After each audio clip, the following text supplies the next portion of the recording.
دستورنا Kur'an je naš ustav.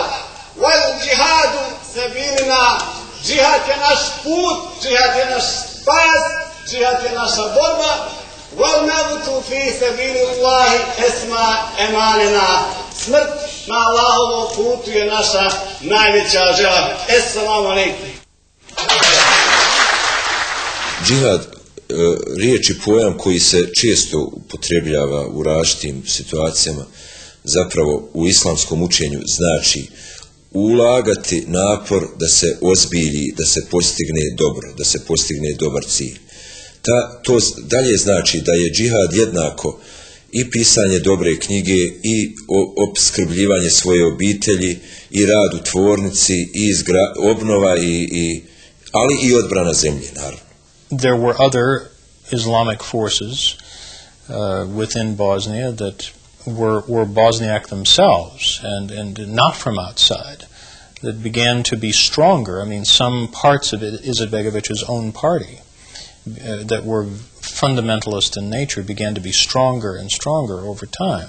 What we do see in Bosnia is inroads in a more fundamentalist approach to religion, no question, because the Mujahideen were there and because the religion was under attack.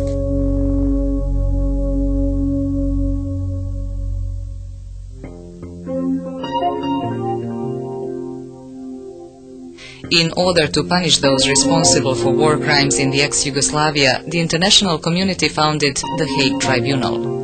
Znamo kad je ovaj sud, kad je ovaj tribunal bio, kako da kažem, u situaciji gdje se otvara, mnogi nisu zaista želili da on bude neki realan projekat kad se radi o pravdi. Oni su želili da tu dođe neki broj Srba, neki manji broj Hrvata i još neki manji broj Bošnjaka, muslimana i da kažu, eto vidite, oni su svi ubijali između sebe, svi se klali, na kraju to su balkanski psetovi i mi smo trebali izvana da dođemo da ih umirimo.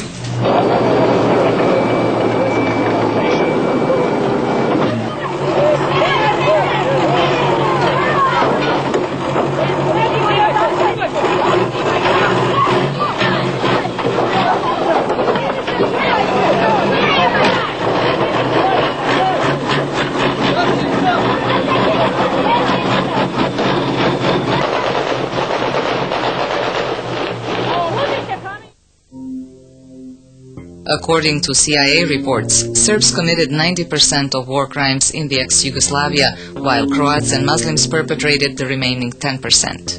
With regard to those proportions, why is that almost 80% of the trials at The Hague involved Croatian suspects?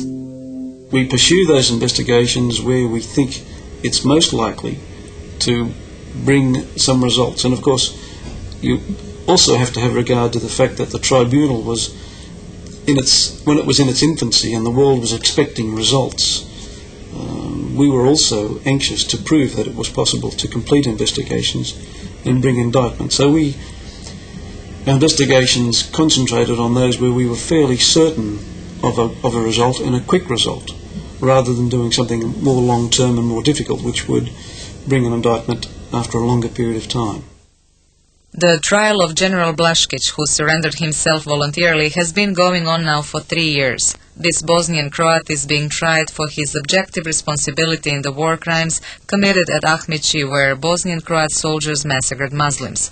However, up to now, this court has not said one single word about crimes committed by Bosnian Muslim soldiers. We've been given a lot of details and information about crimes where Croatians have been the victims and Muslims have been the perpetrators. I'm not in a position to go into any detail to identify either the people under investigation or even the areas. To do so could even compromise the investigation. In the prosecutor's office, our basic strategy is not to disclose operational matters.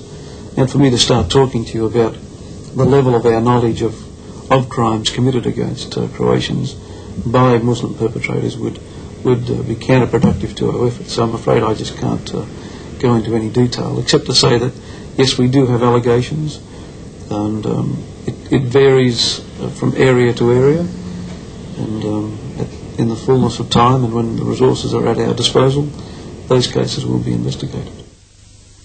If the question is, should the United States be putting more pressure on Sarajevo, as it has put pressure on Croatia to deliver up suspected war criminals, the answer is the United States should put more pressure on Sarajevo.